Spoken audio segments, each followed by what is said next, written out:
उर्मिल बहन का हम बहुत बहुत दिल से स्वागत करते हैं।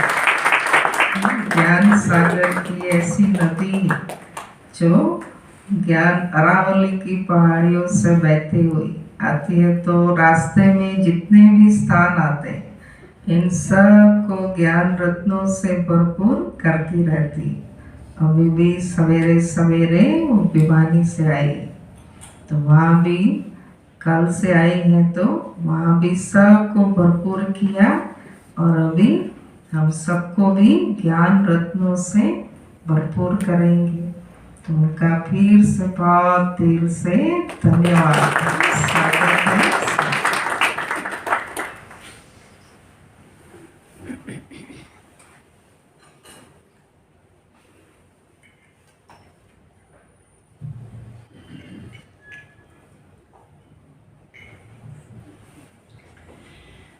ओम शांति।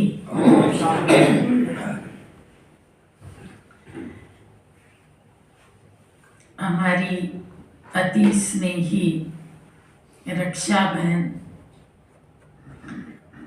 और हमारी अन्य बाबा की बहनें, समर्पित बहनें, आप सब बाबा की अनन्य रतन, आप सबसे मिलके बहुत खुशी हो रही है। ऐसे तो दिसंबर और जनवरी में इस एरिया में आने से हम बचते हैं, लेकिन थोड़ा सा आवश्यक काम था इसलिए आना हुआ। और मुझे लोगों ने बहुत डरा रखा था कि इतनी ठंड है, इतनी ठंड है, पर मैंने आके देखा जितना मुझे डरा रखा था उतनी ठंड नहीं है। इतनी ठंड तो होती ही है। जनवरी मास आ रहा है और जनवरी मास हम सबको बहुत प्रिय है। जैसे मुस्लिम भाइयों का रमजान का महीना होता है, सनातनियों का कार्तिक का महीना होता है, इसी तरह से हम ब्रह्मा मुख वंशावली ब्राह्मणों का जनवरी का महीना है। और ये भी बड़े सौभाग्य की बात है कि साल की शुरुआत इतने पवित्र महीने से होती है। पहला महीना ब्रह्मा बाबा का, दूसरा महीना शिव बाबा का, क्योंकि शिवरात्रि की सेवाओं की धूम सारी दुनिया में मचती है। तो शुरुआत कितनी सुंदर होती है।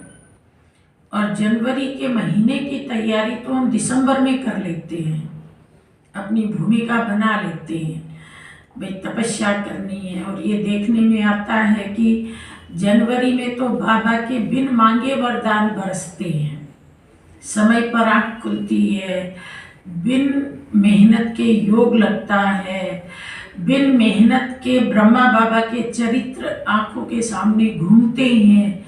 ऐसे लगता है कि जनवरी महीने में बाबा साकार हो जाते हैं, अव्यक्त नहीं रहते हैं। तो आज ब्रह्मा बाबा के जीवन को, उनके जीवन से हमने जो कुछ सीखा है उसको हम याद करेंगे। 3 दिन पहले ग्लोबल हॉस्पिटल में एक क्लास था जिसका विषय था कि ब्रह्मा बाप समान फरिश्ता कैसे बने। तो उसमें बाबा ने मुझे निमित्त बनाया था और बाबा की बहुत बातें मुझे इमर्ज हुई, समय पर इमर्ज होती। आज की मुरली में भी बाबा ने बोला फॉलो फादर, बाप के कदम पर कदम रखना है, अपना तन मन धन जैसे बाबा ने सफल किया हम सबको सफल करना है। तो ब्रह्मा बाबा का जीवन तो एक सागर है, एक एक दिन की एक एक किताब लिखी जा सकती है। एक अव्यक्त मुरली में बाबा ने कहा था कि बच्चे 14 साल ब्रह्मा बाबा के साथ रहे, लेकिन फिर भी बच्चों को लालच रहता था कि ब्रह्मा बाबा क्या कर रहे हैं, झांक झांक के देखते थे बच्चे।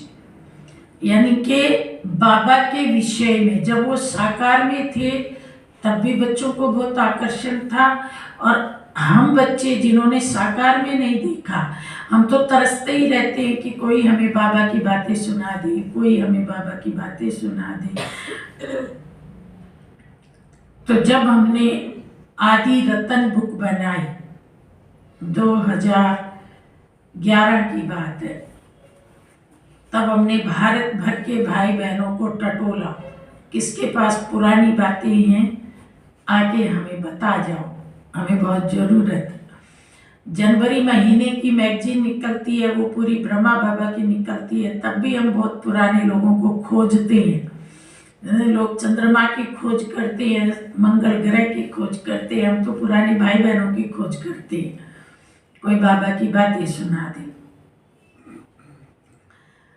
जब हम शुरू में 80 में यज्ञ में आने चालू हुए, 81, तो कोई क्लास नहीं होती थी, सब दादियां बारी बारी ब्रह्मा बाबा की बातें सुनाया करती थी। एक दादी आई, वो कुछ सुना गई, दूसरी दादी कुछ सुना गई। तो उन दिनों बाबा को गए भी अभी 10 ही साल हुए थे, 69 में गए, और ये 80 की बात है, 81 की बात है, 10-12 साल हुए थे।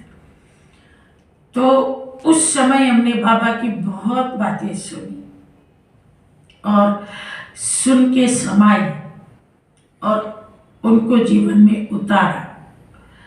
बाप समान बनने की वो हमें एक लॉटरी मिली और वो बातें आज भी बहुत काम आती हैं। जब मैं इस यज्ञ में शुरू में आई थी, ज्ञान में आई थी, तो मैंने सबसे पहले ब्रह्मा बाबा की जीवनी पढ़ी थी। ब्रह्मा बाबा की जीवनी में एक घटना का जिक्र आता है कि बाबा एक दिन ध्यान में बैठे थे और ध्यान में बैठे बैठे बाबा को ऐसी अनुभूति हुई कि पुष्पक विमान आया और बाबा को बिठा करके ऊपर की तरफ उड़ने लगा। तो थोड़ी ही दूर अभी ऊपर गया था तो बाबा को ख्याल आया कि जसोदा कहाँ है, और जैसे ही बाबा को ये ख्याल आया तो विमान नीचे आ गया। तो बाबा ने अपने आप से पूछा कि ऐसा क्यों हुआ, विमान नीचे क्यों आया। तो फिर बाबा ने अपने आप ही उत्तर दिया कि मैंने जसोदा को याद किया, इसलिए विमान नीचे आ गए। वो बाबा की शुरुआत थी अलौकिक जीवन की। इससे पहले बाबा भक्ति मार्ग में थे, नंबर 1 भक्त थे, पक्के भक्त थे, सच्चे भक्त थे। तो भक्ति में ये माना जाता है कि आप जो भी धार्मिक कर्म क्रिया करेंगे उसमें पत्नी का साथ होना बहुत जरूरी है। चाहे आप यज्ञ करते हैं, चाहे आप दान करते हैं, चाहे आप मंदिर बनाते हैं, अगर पत्नी साथ नहीं है तो फलीभूत नहीं होगा। तो अभी बाबा के वही संस्कार थे। तो बाबा को लगा कि मैं कहीं जा रहा हूँ, पत्नी का साथ में होना बहुत जरूरी है। तो बाबा को जसोदा की याद आई। लेकिन ज्ञान मार्ग और भक्ति मार्ग में तो रात दिन का अंतर है, वहाँ पत्नी का साथ होना जरूरी है और यहाँ अकेले होना जरूरी है। आए अकेले, जाना अकेले, शरीर भी साथ नहीं चाहिए। पति और पत्नी की तो बात छोड़िए। भक्ति मार्ग में कहते हैं रुपए में से 10 पैसे दान करो, ज्ञान मार्ग में कहते हैं रुपए में से पूरा रुपया दान कर दो। और अगर आपको लगता है कि नहीं तो फिर 90% दान करो और 10% अपने लिए रखो। ऑपोजिट है ना ज्ञान मार्ग और भक्ति मार्ग। तो बाबा को समझ में आ गया कि आज के बाद मुझे जसोदा को बिल्कुल याद नहीं करना। तो नष्टो मोहा बना बाबा। उसके बाद ये नष्टो मोहा का बाबा ने पाठ पढ़ा। नष्टो मोहा बनना हमारा पहला पाठ भी है और अंतिम पाठ भी है। नष्टो मोहा स्मृति लब्धा। सबसे पहले देह से, फिर देह के संबंधों से, फिर देह के पदार्थों से। तो जब मैंने ये घटना पढ़ी तो मैंने अपने आप से पूछा कि मेरा किस किस में मोह है। मेरी भी शुरुआत थी ज्ञान की 1980 के आसपास। मैं भिवानी में ही पढ़ती थी। तो मैंने देखा मेरा तो भूतों में मोह है अभी, और सबसे अधिक माँ और बाप में मोह है। अगर वो नहीं टूटेगा तो फिर मैं नष्टो मोहा कैसे बनूंगी, बाबा को फॉलो कैसे करूंगी। अब मैं पढ़ती थी तो पैसे तो बाप ही देता था। अब बाप से तो मोह बात है, पैसा जब भी याद आएगा तो बाप याद आएगा। तो मैंने सोचा मेरे को मोह को तोड़ना है। भिवानी के बाद मैं कुरुक्षेत्र गई, वहां यूनिवर्सिटी में थी। तो मैंने एक कागज लिया लंबा सा और उसके 2 कॉलम बनाए। एक कॉलम में लिखा पिताजी का नाम, दूसरे कॉलम में लिखा शिव बाबा का नाम। एक कॉलम में पिताजी के गुण लिखे और दूसरे कॉलम में शिव बाबा के गुण लिखने चालू किए। अब पिताजी के गुण तो 10-12 के बाद फिनिश हो गई लिस्ट, लेकिन शिव बाबा के गुण तो बहुत लंबे लंबे लंबे लंबे बहुत लंबे गए। इतने गुण मेरा कागज ही छोटा पड़ गया। तो बाबा के गुण अधिक थे तो पलड़ा भी बाबा की तरफ झुक गया और इधर से मैं नष्टो मोहाव हो गई। उसके बाद मैं यज्ञ में आ गई, समर्पित हो गई। तो बाबा की जीवन कहानी की उस घटना ने मुझे नष्टो मोहा बनाया। पूरा नहीं बनाया, पूरा तो अभी पुरुषार्थ करते करते बनेंगे, लेकिन लौकिक में मोह नहीं है। लौकिक के लिए मैंने ये पाठ पक्का कर लिया, अम्मा मरे तो हलवा खाओ, बीबी मरे तो हलवा खाओ। मैं जब 26 साल की थी तो मेरी माँ ने शरीर छोड़ा। मैं चंडीगढ़ में उस समय सेंटर पे रहने लग गई थी और एक सेंटर पे थी चंडीगढ़ से लगभग 3 घंटे की दूरी पे, पंजाब का संगरूर सेंटर था। वहाँ मुझे अचल बहन जी ने भेज रखा था। मेरी माँ ने यहाँ दादरी में शरीर छोड़ा। तो उस जमाने में मोबाइल नहीं थे, टेलीग्राम गया था चंडीगढ़ में और कहा गया था कि उर्मिल बहन को दादरी भेज दो। तो अचल बहन जी ने 2 बहनों को भेजा संगरूर में और कहा कि तुम लोग जाना, भोजन के टाइम जा रही हो, पहले उसको भोजन अच्छे से खिलाना और उसके बाद उसको बताना कि हम क्यों आए हैं। जून का महीना था, 21 जून, जो आजकल योगा दिवस। तो वो बहनें अचानक जब सेंटर पे आई तो मैंने पूछा, भाई तुम अचानक कैसे आई, किसी ने बताया ही नहीं, क्या हुआ, कैसे आना हुआ? उन्होंने कहा हमें भूख लगी है, पहले खाना खिला दो, तुम भी खाना खा लो। मैंने बोला भैया पहले बताओ, खाना तो मैं बाद में खिलाऊंगी। उन्होंने कहा नहीं नहीं, पहले तुम खाना खिलाओ फिर बताएंगे।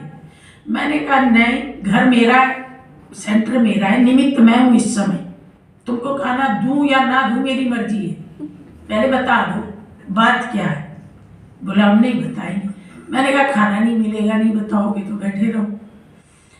आखिर उनको बताना पड़ा कि तुम्हारी माँ ने शरीर छोड़ा है। मैंने कहा पाई पैसे की बात के लिए घंटा खराब कर दिया, उसको तो जाना ही था, आज नहीं तो कल।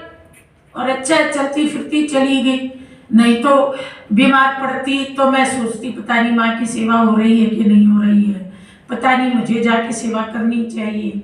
अच्छा चलती फिरती चली गई। तो अचल बहन जी ने मुझे सर्टिफिकेट दिया कि ये नष्टो मोहा है।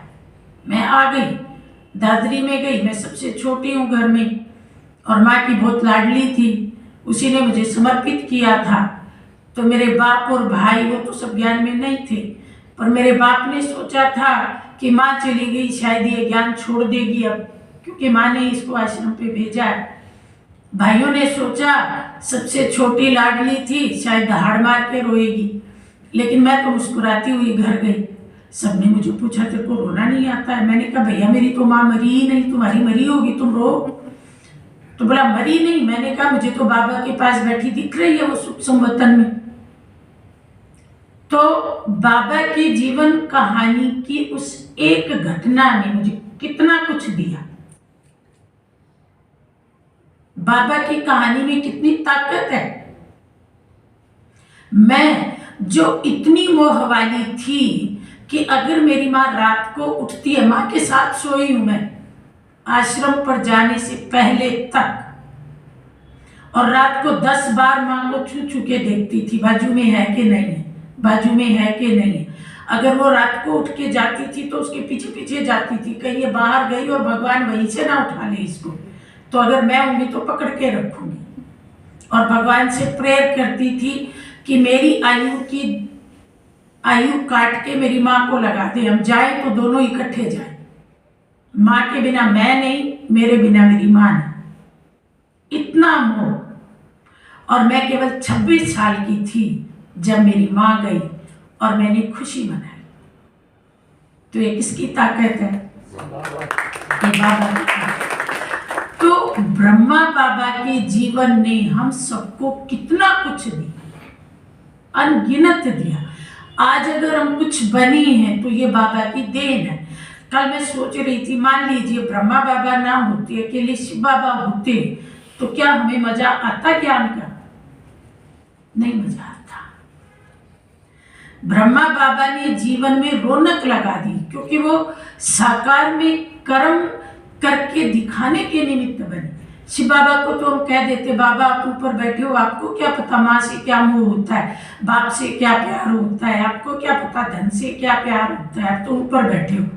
लेकिन ब्रह्मा बाबा ने एक एक कर्म करके हमारे सारे प्रश्नों के उत्तर दिए। ब्रह्मा हमारी मीठी माँ है। ब्रह्मा बाबा के कारण हम सब ब्रह्मा कुमार कुमारी हैं।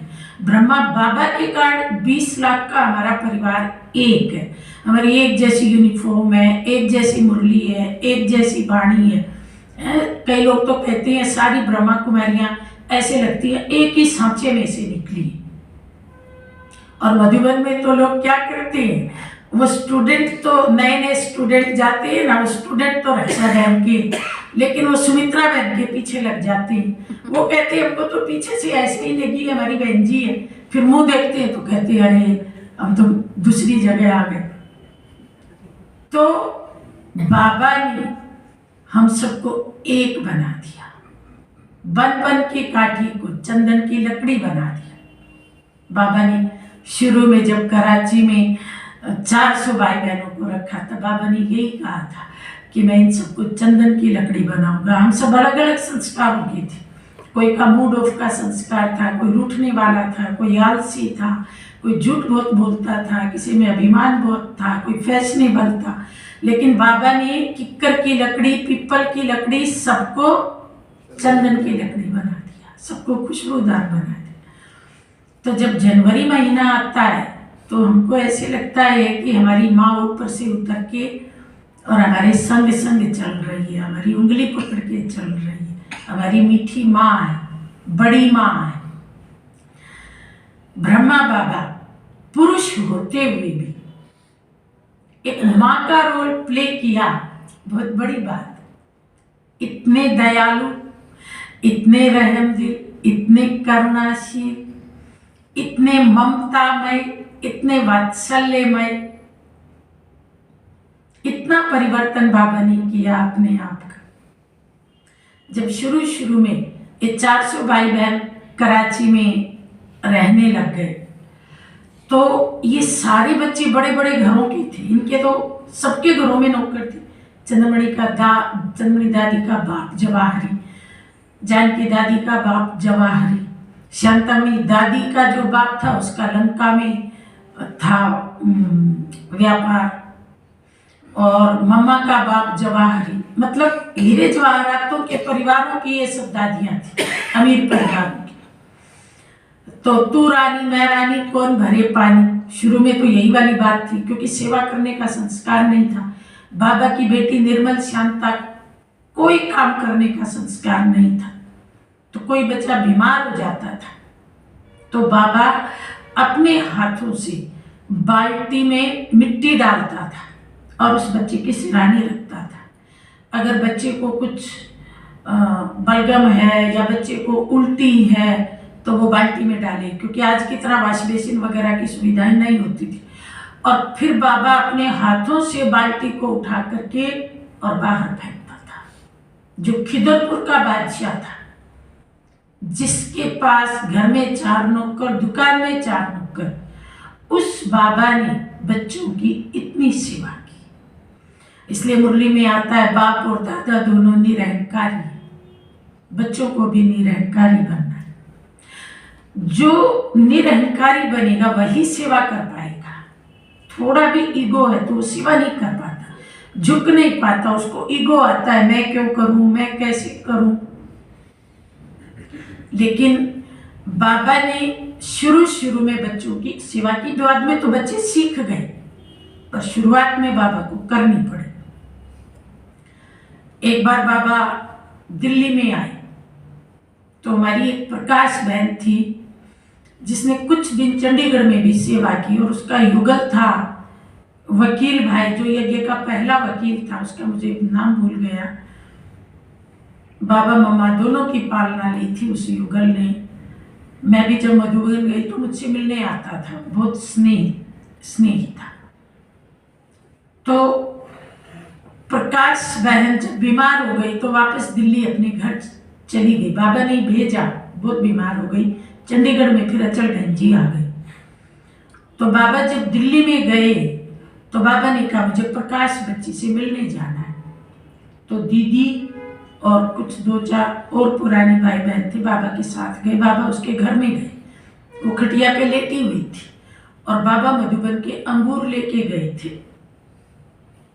तो बाबा खटिया के पास बैठ गए और एक एक अंगूर उसके मुख में डालते रहे। माँ भी क्या करती है, ऐसे ही करती है ना, बीमार बच्चे के मुख में पानी डालती है, चम्मच से पानी डालती है, दवाई डालती है, फ्रूट डालती है। अब सारे लोग तो बाबा में मगन हो गए, बाबा कुछ सुनाएंगे, कोई तो बाबा को छात्र की तरह देख रहा है, घर के और लोग भी इकट्ठे हो गए। लेकिन बाबा का ध्यान कहाँ है, बच्चे में है, क्योंकि उसने अंगूर खा लिया तो अंगूर की गिट्टक मुंह में घूम रही है। तो बाबा ने मुंह की आगे ऐसे हाथ कर दिया। बाबा ने कहा बच्ची ये गिट्टक ला मेरे हाथ में दे दी। इतना ध्यान माँ के सिवाय किसी का नहीं हो सकता। अंगूर खिलाने तक ध्यान नहीं है, गिट्टक मुंह में घूम रही है, परेशान कर रही है, वो भी बाबा को ध्यान। अब वो इतनी बीमार थी कि हाथ भी नहीं कर सकती थी, तभी तो बाबा गए। बहुत बेचारी को संकोच हुआ, लेकिन बाबा ने कहा नहीं बच्ची संकोच नहीं करो। उसने फिर दे दी बाबा। ऐसी माँ हमारा ब्रह्मा बाबा। हमारी एक दिल्ली की राजकुमारी बहन माता है, अभी बहुत बुजुर्ग हो गई है, तो वो भी बहुत छोटी आयु में बाबा की बच्ची बनी, मधुबन गई, और बाबा उसको बहुत प्यार करते थे। बहुत बहुत बहुत वारिस बच्ची थी वो बाबा की। तो एक बार ब्रह्मा भोजन हो रहा था, बाबा के साथ सबने भोजन किया, और भोजन करने के बाद वास बेसिनी था एक मधुबन में, वहाँ सबने हाथ धोए, बाबा ने भी हाथ धोए। हाथ धोने के बाद वो अपना रुमाल ढूंढने लगी, रुमाल गिर गया था। तो अब हाथ पोंछने, इधर देखे उधर देखे, बाबा सामने खड़े थे, अपना रुमाल निकाल के बाबा ने दे दिया, ले बच्ची इससे हाथ पोंछ ले। बाबा को जरा अभिमान नहीं कि मैं ब्रह्मा हूँ, मैं इतना बड़ा हूँ, मेरे रुमाल को मैं किसी को क्यों दूँ। और उसको भी बड़ा संकोच हुआ, बाबा के रुमाल से हाथ पोंछ। बच्ची बच्ची कोई बात नहीं, कोई बात नहीं, पोछो पोछो पोछो। तो क्यों नहीं याद आएगी ऐसी माँ। बच्चों के रग रग में बाबा का प्यार भरा हुआ है, खून के कतरे कतरे में ब्रह्मा बाबा का प्यार भरा हुआ है। और वो प्यार, अभी देखो यज्ञ की कौन सी पीढ़ी आ गई, एक कराची वाली पीढ़ी, फिर एक साकार बाबा के टाइम वाली पीढ़ी 70 तक की, उसके बाद 70 से 80 तक वाली पीढ़ी, उसके बाद 2000 तक वाली पीढ़ी, और अब ये अगली पीढ़ी जिन्होंने अव्यक्त बाबा को भी नहीं देखा। आप गिनती करो तो चौथी पांचवी पीढ़ी आ गई। लेकिन अब भी बच्चों के दिल में ब्रह्मा बाबा के लिए कितना गहरा बीज बाबा बोके गए हैं, प्यार का, करुणा का, दया का, रहम का।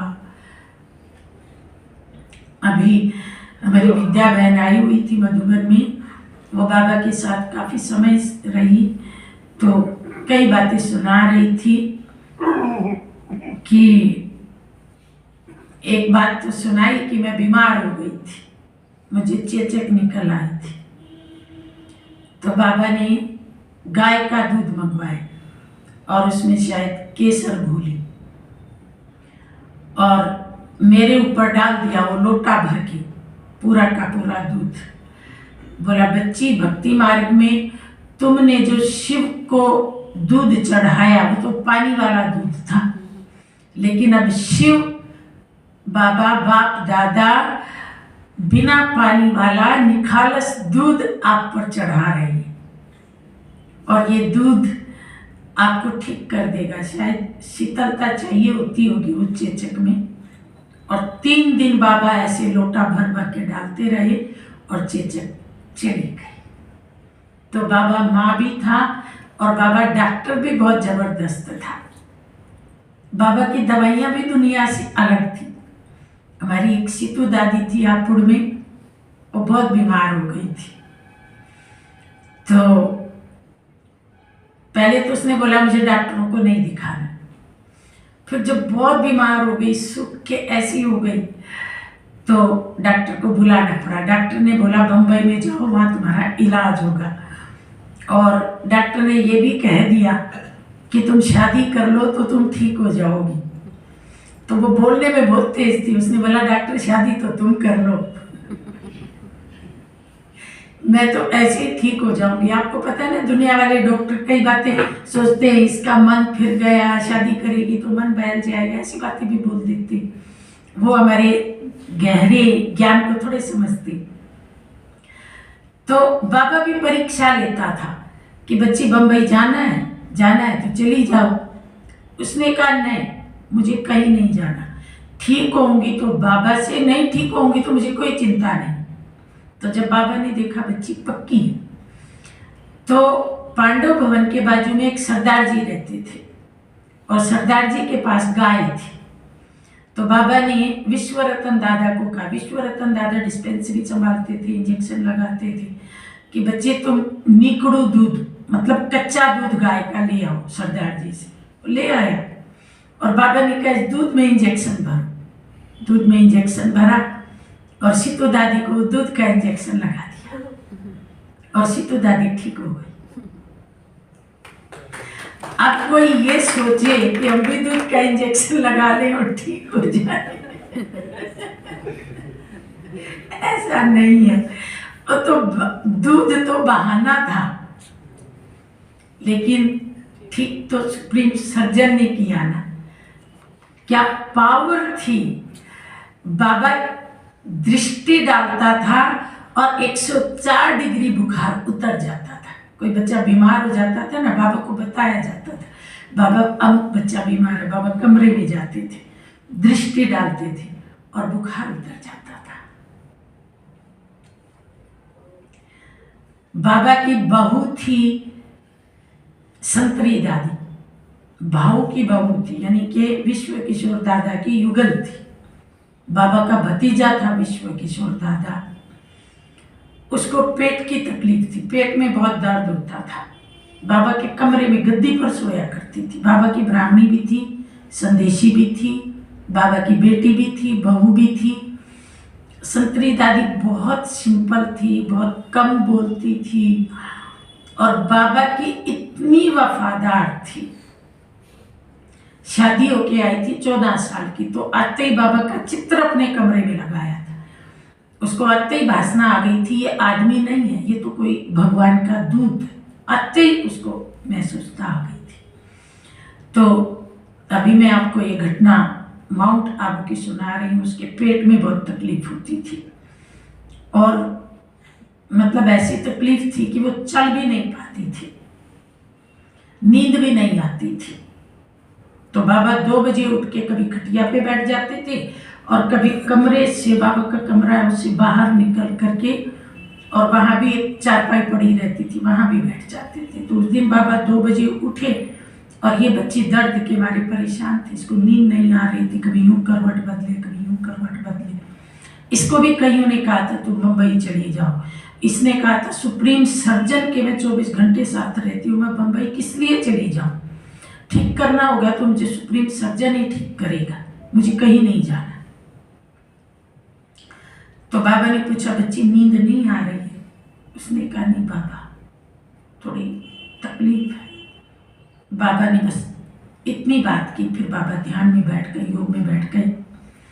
2 घंटे के बाद बाबा ने पूछा, समझो 4 बजे, बच्ची कैसा है? उसने कहा, बाबा थोड़ा दर्द तो ठीक हो गया, पर चल फिर तो मैं नहीं सकती। बाबा ने कहा, बच्ची तू एक बार उठ तो सही। उसने कहा, बाबा मैं नहीं उठ सकती। बाबा ने कहा, नहीं तू हिम्मत कर, उठ। तो खड़ी हुई, आराम से खड़ी हो गई। फिर बोला, अच्छा तो बाहर एक चक्कर लगा गया। तो बाहर गई, चक्कर भी अच्छे से लग गए। फिर आके बैठ गई। बाबा मेरे से चला भी गया, चक्कर भी लगा लिया, बाबा मैं ठीक हो गई क्या? तो बाबा ने कहा, बच्ची 2 घंटे में तेरे को क्या महसूस था? तो बोला, बाबा मेरे अंदर ऐसे लग रहा था कुछ काट कूट चल रही है, मतलब कुछ अंदर ही अंदर हो रहा। तो बाबा ने कहा, बच्ची सुप्रीम सर्जन ने तेरा ऑपरेशन कर दिया है और अब कभी भी तेरे को ये तकलीफ नहीं होगी दोबारा। और सचमुच दादी को अंत तक दोबारा वो तकलीफ नहीं हुई। ये ब्रह्मा बाबा का योग बल।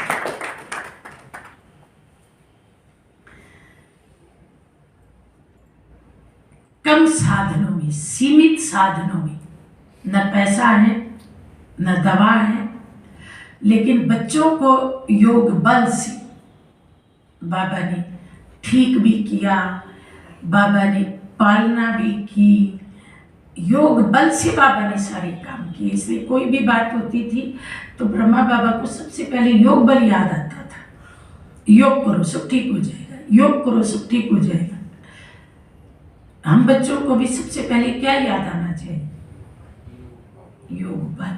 कई बार हम सोचते हैं इस काम को पैसे से करवा लेंगे, किसी सिफारिश से करवा लेंगे, फलाना। नहीं, सबसे पहले योग बल को यूज करो। उसका कोई साइड इफेक्ट नहीं है, बाकी सबके साइड इफेक्ट है। योग बल से काम बनते हैं। तो बाबा से हमने क्या क्या सीखा? नष्टो मोहा बनना सीखा, योग बल से काम निकालनी है ये सीखा, और निरअहंकारी बनना सीखा। नम्रता ही दिव्यता की चोटी है। जो नम्र बनता है उसके आगे सब नमन करते हैं। नम्रता ही महानता है। और बाबा से मातृवत स्नेह सीखा। चलो हम माता पिता किसी के नहीं है, पर अपन भाई बहन तो है ना सबके। तो भाई बहन का भी तो बहुत जिगरी प्यार होता है ना। तो ब्रह्मा बाबा ने माता पिता का प्यार दिया, तो हम भाई बहन का प्यार तो दे सकते हैं ना, सारे परिवार को। ये नहीं कि ये मेरा रोहतक का है, ये मेरा भिवानी का है, ये मेरा चंडीगढ़ का है। दुनिया में बाबा के जो बच्चे हैं वो तो हमारी जिगरी भाई बहन हैं, लेकिन जो कमिंग प्रोजेनी है, मतलब जो अभी गर्भ में है, अभी पैदा होने वाले हैं, वो भी हमारी भाई बहन। भारत की आबादी 133 करोड़ है, अभी हो सकता है 136 हो गई लगभग। और भारत में 33 करोड़ देवी देवता गाए गए हैं। तो 5 में से 1 आदमी देवताई कुल का है। यही रेशो पड़ेगा, 33/5, तो इतना ही पड़ जाता है लगभग। तो 1 आदमी देवता है। सड़क पे से अगर 20 लोग जा रहे हैं तो उनमें से 5 लोग देवता कुल के। इसलिए हम ये नहीं कह सकते कि ये इसको यहाँ ज्ञान सुनाए कि नहीं सुनाए, सुनाना है, क्योंकि वो अभी गर्भ में है, अभी साकार रूप में आएगा। ज्ञान सुना दो उसको। अब नहीं सुन रहा है कोई बात नहीं, ऐसे ही तो त्रेता के अंत तक की प्रजा बनेगी। अच्छा, बाकी 4 बचे वो कौन है? तो बाबा ने कहा द्वापर के भक्त भी अभी बनाने, जो परम धाम से सीधे उतरेंगे और आते ही भक्ति चालू कर देंगे। सतयुग त्रेता में वो नहीं आएंगे, लेकिन अब जब अंत में सब आत्माओं के ऊपर जाने का समय होगा तो हम सब साक्षात्कार मूर्त होंगे, तो हमारे दर्शन करके वो कहेंगे कि पाना था सो मतलब पा लिया, अहो प्रभु आपने मुझे दर्शन दिए। क्योंकि उस समय बाबा के बच्चे भी सब दर्शनीय मूर्त बनेंगे, तब काम पूरा होगा। एक बाबा के साक्षात्कार से काम पूरा नहीं हो सकता। तो वो अंत में दर्शन करने का संकल्प लेके जाएंगे तो अंतमति सुगति होगी, और उसी भाव को लेके नीचे उतरेंगे। तो उतरते ही फिर भक्ति करेंगे, तो हमें भगत भी तो चाहिए। तो जो बाकी 4 बचे वो हमारे द्वापर और कलयुग के भक्त। तो भक्तों को भी तो कुछ तो देना पड़ेगा ना। ऐसे ही थोड़ी माला चढ़ा देंगे, ऐसे ही थोड़ी चंदन की टीका लगा देंगे, ऐसे थोड़े सेब संतरे ला के चरणों में रखेंगे, खीर बना के चरणों में रखेंगे। अभी प्रजा बनानी है, अभी भक्त बनानी है। इसलिए कोई भी व्यक्ति हमें दिखता है तो उससे हमारा संबंध है, चाहे वो हमारी प्रजा है, चाहे वो हमारा भक्त है। लेकिन हम ये नहीं कह सकते कि ये अनजान है।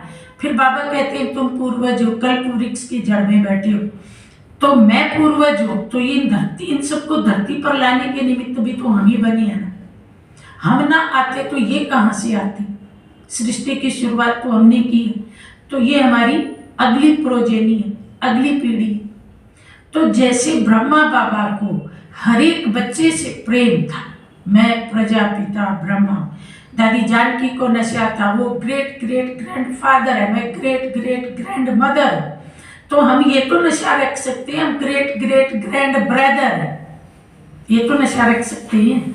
हिंदू हो, मुस्लिम हो, कोई भी हो, लेकिन हम सबके भाई हैं और सब हमारे भाई। ये नशा तो हम रख सकते हैं ना जी। कोई भी है, भीड़ है, ट्रेन में है, बस में है, कहीं भी है, भीड़ आई कहाँ से? लाने के निमित्त तो हम ही बने, हमारी अगली पीढ़ी है ये। तो सारा विश्व हमारा परिवार है, ये भाव हमको बाबा ने सिखाया। नहीं तो हम तो हदों में बटे पड़े थे, हदों में रहते थे। छोटा सा घर ही हमारा घर, बाबा ने हमारी दृष्टि को कितना कितना विशाल बना दी। समय बता देना कितना बज गया? पूरा करूं? अच्छा 8-10 हो गया। हाँ भाई जी, हाँ भाई पूरा करूं? ठीक है, क्योंकि सबको ऑफिस में जाना है, दुकानों पे जाना है। तो जनवरी मास का पुरुषार्थ, एक तो 3 से 5 अमृत वेला करना चालू करो। 4 से 5 तो हम हमेशा करते हैं, पर 3 से 5 करें तो क्या मुश्किल है, 1 घंटा बढ़ा सकते हैं। और अमृत वेला बहुत पावरफुल करें। रात को मुरली, अव्यक्त मुरली को खोलो, उसमें एक जो बात जिस पे आपकी पहली बार नजर पड़े, समझो ये बाबा ने मुझे अमृत वेले के लिए मनन के पॉइंट दिए, उसको याद करते करते, मनन करते करते सो जाओ। सुबह उठ के उसी पे मनन करो। आपको लगता है कि आधे घंटे में वो एक मनन मेरा पूरा हो गया, तो फिर अव्यक्त वाणी को बंद करके खोल लो, फिर एक दूसरी पॉइंट ढूंढ लो। तो ऐसे करके 4-5 पॉइंट पे आप 2 घंटे में अच्छे से मनन कर पाओगे। एक तरीका ये है। कोई कहता है जी मैं पढ़ना नहीं जानता, तो फिर कोई ना कोई कमेंट्री लगा करके योग करो। गीत से ज्यादा कमेंट्री पे योग करो, क्योंकि गीत फिर भी कई बार कन रस बन जाता है, लेकिन कमेंट्री में हम अंदर उतरते हैं, वो थोड़ी ज्यादा ताकत देती है। नींद आए तो उठ के चक्कर लगा लो, पानी का छींटा आंखों को लगा लो, थोड़ा सा घूम लो और जमीन पे बैठ जाओ। कुर्सी या उस पे बैठे हो तो जमीन पे कोई गद्दा वद्दा बिछा के जमीन पे बैठने से आदमी ज्यादा चुस्त रहता है। दूसरा, मुरली बहुत ध्यान से सुनो। मुरली इस अव्यक्त मास में ऐसे सुनो कि मैं अव्यक्त वतन में बैठा हूं, धरती पे नहीं। ब्रह्मा बाबा के सामने अव्यक्त वतन में बैठा हूं, बाबा मीठे बच्चे कह के मुझ फरिश्ते को मुरली सुना रहे, धरती पे आओ ही नहीं। फिर आप देखना, आपको वो मुरली सारा दिन याद रहेगी। केवल मुझ अकेले को बाबा अव्यक्त वतन में मुरली सुना रहे। ब्रह्मा बाबा को व्यक्त रूप में सामने देखो, मैं फरिश्ता बन के एकदम चकोर बन के सुन रहा हूं, और ये मुरली बहन जी के मुख से नहीं, ब्रह्मा बाबा के मुख से निकल रही है। आप देखना, सारा दिन आपको अव्यक्त वतन का नशा रहेगा, मुरली के एक एक पॉइंट का नशा रहेगा, बहुत मजा आएगा। ट्रैफिक कंट्रोल के टाइम कोशिश करके मन को जरूर एकाग्र करो। जनवरी मास में नुमा श्याम का योग जरूर करो। दादी जानकी कहती थी, जो नुमा श्याम का योग नहीं करता वो फरिश्ता नहीं बन सकता। 6:30 से 7, 7 से 7:30 पक्का। और शाम का योग अच्छा तब होगा जब दिनचर्या योग युक्त होगी, नहीं तो योग नहीं लगेगा। और रात को चार्ट देना है, आज जनवरी का ये दिन मेरा कैसा गया, मैंने कितनी कमाई की। हम बाकी 11 महीने में जितनी कमाई करते हैं उससे कई गुना ज्यादा इस एक महीने में कमाई करते हैं। तो किसी रिश्तेदार के यहाँ जाना अवॉइड करो, बाजार जाना अवॉइड करो, बाह्य मुक्ता के किसी भी काम को 1 मास अवॉइड करो। वैसे भी ठंडी है तो बहुत तो हम घर की गुफा में रहते ही हैं ठंड से बचने के लिए, लेकिन अंतर्मुक्ता की गुफा में भी रहना। तो इस 1 मास में हमको बहुत बहुत कमाई करें। ओम शांति।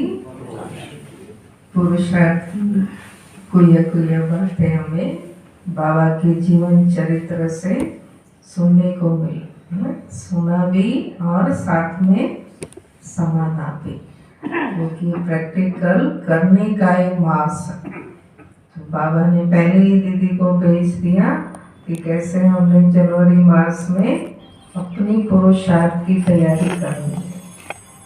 बाकी सब बाबा के बच्चे, देखो पुरुषार्थ ही तो है ही। सवेरे सवेरे ठंड में आप सभी आए हैं, और जैसे कहा हम इतने समय में आना है तो आए, तो पुरुषार्थ की लगन तो है, लेकिन थोड़ा सा और, जैसे अभी दीदी ने बताया कि हमें 3 से 5 अमृत वेला करने का लक्ष्य रखना है, ताकि बाबा के वरदानों को हम सहज अपने जीवन में धारण कर सके, उसका अनुभव कर सके और अपने जीवन में उसको उतार सके। तो दीदी का बहुत बहुत दिल से धन्यवाद करते हैं। उन्होंने कभी तो ठंड में आए हो, सवेरे सवेरे बीमारी से आए तो ठंड तो लगी होंगी, लेकिन हमारे को इतना भरपूर करने के लिए उन्होंने इतनी मेहनत की, तो हमारे को क्या करना चाहिए? उनको अपने अंदर समाना है और पुरुषार्थ में लगना है। शांति।